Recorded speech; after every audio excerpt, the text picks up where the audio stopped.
Now, not all nucleophiles that can attack a carbonyl group are capable of behaving as a leaving group. Hydride ions from sources like sodium borohydride and lithium aluminum hydride, for example, are excellent nucleophiles but are not really practical leaving groups. And so these kinds of nucleophiles can still react with acid derivatives in nucleophilic addition elimination reactions, but there are some key differences that exist. So let's look at these two equations. And the first equation is showing the sodium borohydride, and the second equation is showing the lithium aluminum hydride. Notice that no carbonyl group is present in the product, right? So we start with a carbonyl group here, but there's no carbonyl group present in the product. Instead, a primary alcohol is produced. The simplified mechanism in equation 2020, which we're going to look at in the next slide, is going to show us how this occurs for the reduction by sodium borohydride. And then the mechanism for lithium aluminum hydride is basically the same, okay? So when we look at this mechanism, let's start by drawing our reactants. And we start with an acyl chloride here. And when we talk about it being a simplified mechanism, remember, I'm going to show this hydride, and we know that comes from the sodium borohydride, okay? And it's going to go through a nucleophilic addition reaction.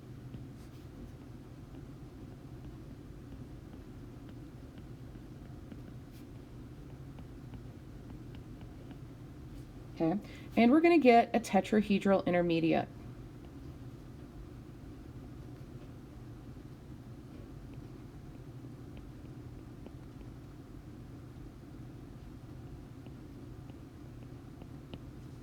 Okay. These electrons are going to come down here to make a double bond, and then those electrons are going to go on the chlorine. Now, this is a nucleophile elimination, just like we've seen before, right? Nucleophilic addition, nucleophile elimination. The difference here, though, that comes in is we have another nucleophilic addition, right? So what happens is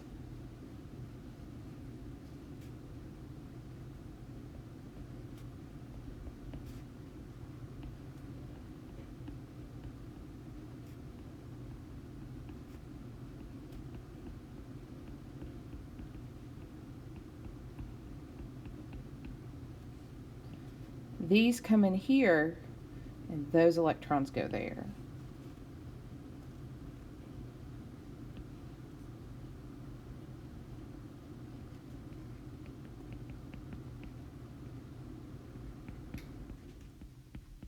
Okay, and so now we're going to undergo an acid workup step. So we're going to have a proton transfer. And that's going to protonate that oxygen to give us an alcohol.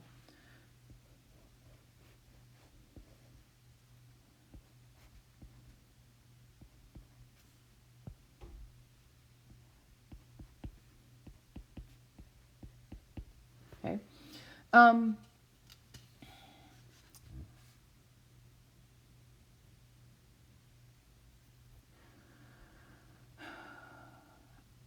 Now, even though sodium borohydride and lithium aluminum hydride each have 4 hydrides per formula unit, these reagents are still typically added in excess just to ensure that the acid chloride is fully reduced to the alcohol.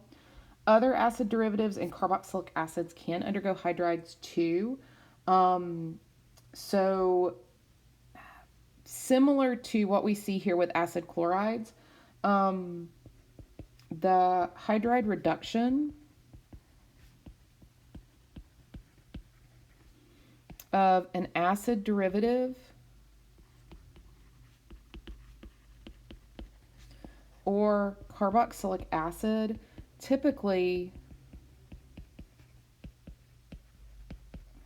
involves the addition of 2 equivalents of H-, right? And so common hydride reductions are going to be shown on the next slide, right, which is table 22-1 in your book, with all of kind of the different carboxylic acids and derivatives that we see. Notice the reactants appear in the same order as the stability ladder, right, with the less stable species towards the top. Less stable means more reactive, and the more stable species towards the bottom. All the species are easily reduced with lithium aluminum hydride. Okay, so lithium aluminum hydride is very reactive, but sodium borohydride does not readily reduce the more stable carboxylic acid derivatives. So lithium aluminum hydride is considered to be a more reactive hydride donor. Now, let's talk a little bit about this. As kind of what the table showed, basically, is that sodium borohydride, right, reduces esters very slowly and does not reduce amides at all. Okay, now this is a reflection of the resonance stabilization involving the carbonyl group and the leaving group, which is more pronounced in esters and amides than acid halides or acid anhydrides. Sorry, I got real excited there and tripped over my words.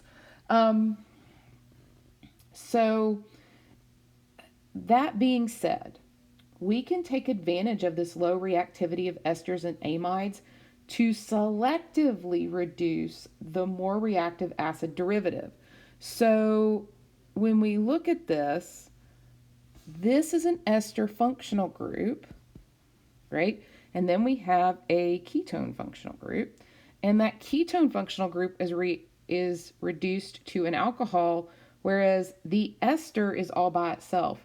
So this is really building off the principles in the last chapter of selective reaction or selectivity in reactions.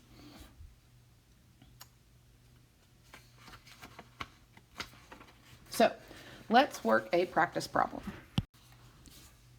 Predict the major product for the reaction shown here. Boy howdy, are there a lot of functional groups here. And so the first thing we need to do is kind of step back and say, okay, what functional groups do we have? Which ones are likely to react? And then, of course, look at our reactant. So this is sodium borohydride, so we know it's not going to react with all of the functional groups. So this is an acyl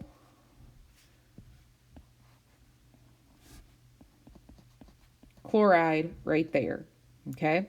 And then over here, right, we've got an ester group, okay? And then we've got an ether group at the top. And ethers are generally pretty unreactive. And, of course, benzene rings, as far as we haven't seen any reactions with benzene rings so far. So we're really worried about the ester and the acyl chloride. And the nice thing here is sodium borohydride can reduce, right, the acyl chloride or the acyl chloride or the acid chloride. So some books call it acyl chloride, some books call it acid chloride. I tend to use acyl chloride more often. And then, but not the ester group. Okay. And so that I already answered this question here, right? Is one of those groups more easily reduced than the other? And then what will be produced by the reduction of the acid chloride group? And so this is really where we're asking ourselves, what are we going to form? And so the product there would be, right, everything would stay the same except the acyl chloride. So we start and we draw everything that's the same, right? And so we know the ester stays unreacted here, right? And then let me see, parallel here. And then that where we now have two, where the chlorine was, we now have two hydrogens there. Okay, so this is reduced, that acid chloride is reduced to a primary alcohol, with that being the specific product. Now, so maybe the burning question in your heart is, why can't sodium borohydride reduce a carboxylic acid even though it can reduce esters really slowly? Esters and carboxylic acids are on the same rung of the stability ladder, but carboxylic acids are moderately acidic and sodium borohydride is somewhat basic. Okay, and so what we see here is that a rapid proton transfer occurs, and it converts the carboxylic acid into a carboxylate anion, and that's super heavily stabilized by resonance. Okay, so because that carboxylate anion are the very bottom rung of the stability ladder, there's just no further reaction with the carboxylates formed under these conditions. So it doesn't work because there's a general acid-base reaction that occurs here. Now, let's talk about lithium aluminum hydride for a second. So as I mentioned, lithium aluminum hydride is a much stronger reducing agent and will reduce carboxylic acids to a primary alcohol. And we can talk through this mechanism to look at that a little bit. So when we talk about lithium aluminum hydride,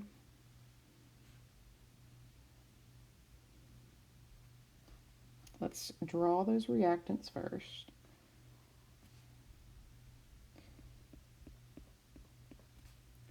Okay, and there's a carbon there with the oxygen and the hydrogen, and then there's a double bond O here. Okay, and so we're showing some stereochemistry here, in case, maybe your heart was missing some stereochemistry back from chapters 4 and 5. Right, and here is the hydride, and so we're showing the aluminum hydride drawn out, and the very first step here is a proton transfer. Where, right, these electrons come and they attack that aluminum, and then these electrons come back and grab that proton. Okay, and so what happens here is we produce a complex that looks like this. So I'm going to start with our double bond, and when I draw these, I always try to start from where things don't change. Okay, so I draw everything that doesn't change, and then I start to say, all right, now what do I draw where things do change? So if you get overwhelmed by the big structures, that's my suggestion as you're drawing these. Now, when we do this, when we get to this oxygen, and here's the thing that's changed, notice that we formed a new bond here with aluminum, okay? And that aluminum is still carrying its negative charge because it has 4 bonds. So we've also formed hydrogen gas here, okay? Now, this group here is a better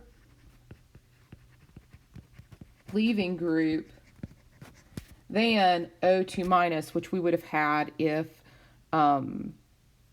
originally, okay? So now we are gonna, at the second step, so we have a proton transfer first, and then a nucleophilic addition second, right?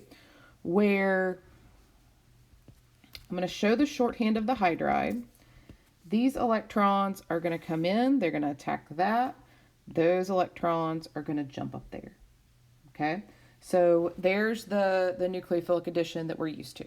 Okay, then we are going to have a nucleophile elimination because we form again a tetrahedral intermediate, and so we would expect to see a tetrahedral collapse there.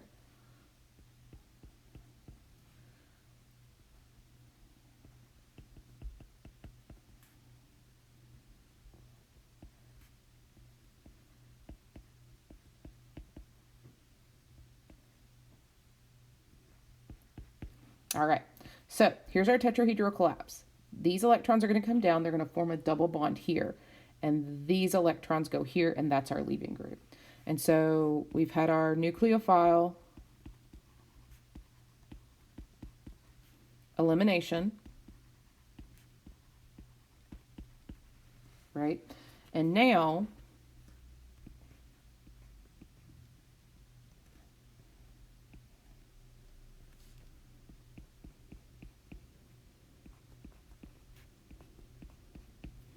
right, here's our molecule.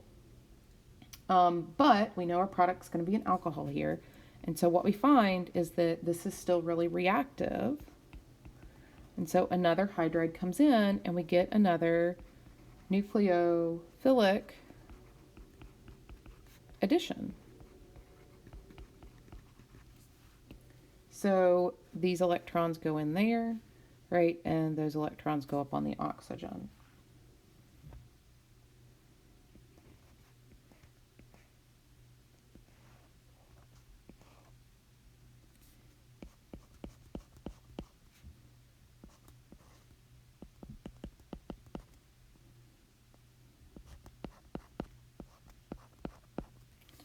Right? And then now we're going to get a proton transfer. Because of that acid workup that we're going to do, that acid workup step, where these electrons are going to come out and grab a proton. Oop. And now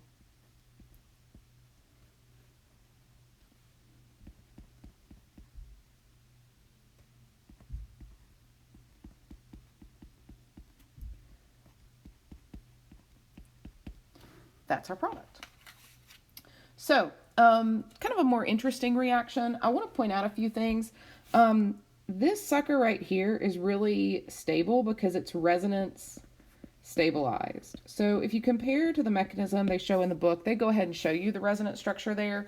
And you're more than welcome to draw it. I just think sometimes that complicates mechanisms. And so I just left it out. You don't have to include it if I were to ask you for a mechanism on an exam. But do know that that's why this forms and is really works well, is because that intermediate there is resonance stable.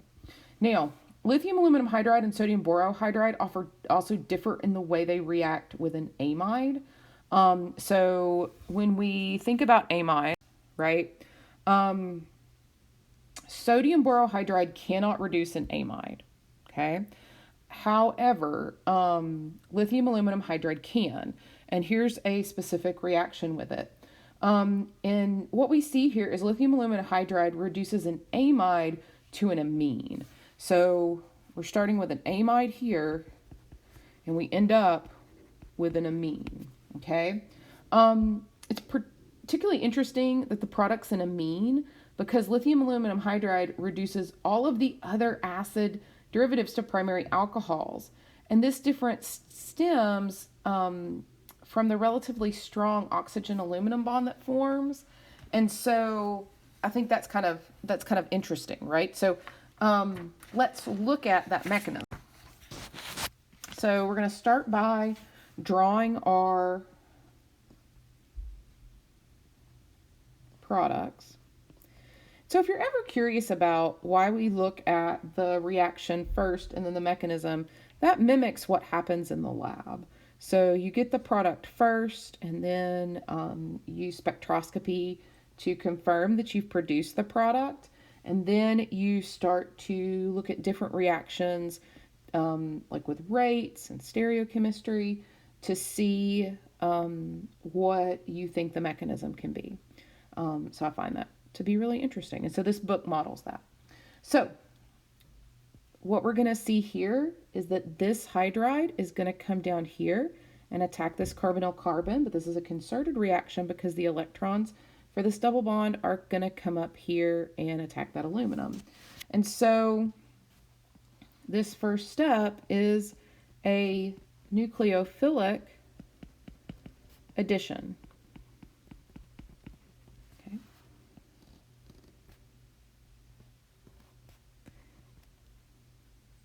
So this nitrogen's not going to change.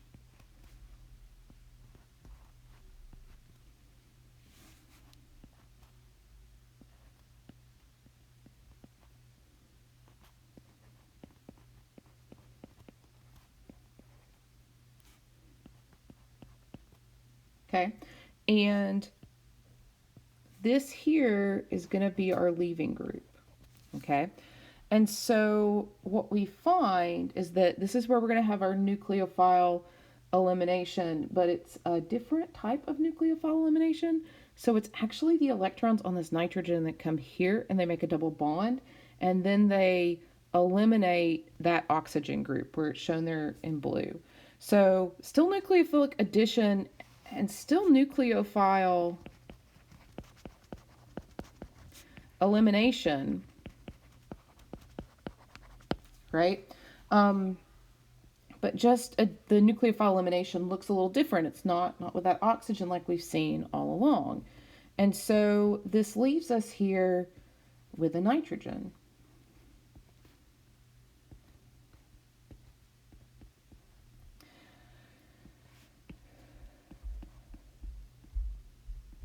And so we end up with a hydride, and that comes, of course, from lithium aluminum hydride. And it's going to come and it's going to attack that carbon right there. And when it does, those electrons are going to jump on the nitrogen. And so now we have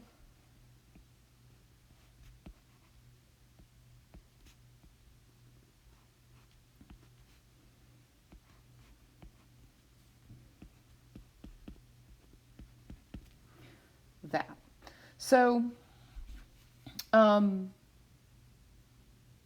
interesting reaction, same kind of steps. Oh, that's another nucleophilic addition, which I didn't write down. So let me do that. But instead of us having the oxygen kind of reforming the double bond, it's actually in the leaving group. And so we end up with a primary amine, which is kind of neat, kind of different, kind of neat.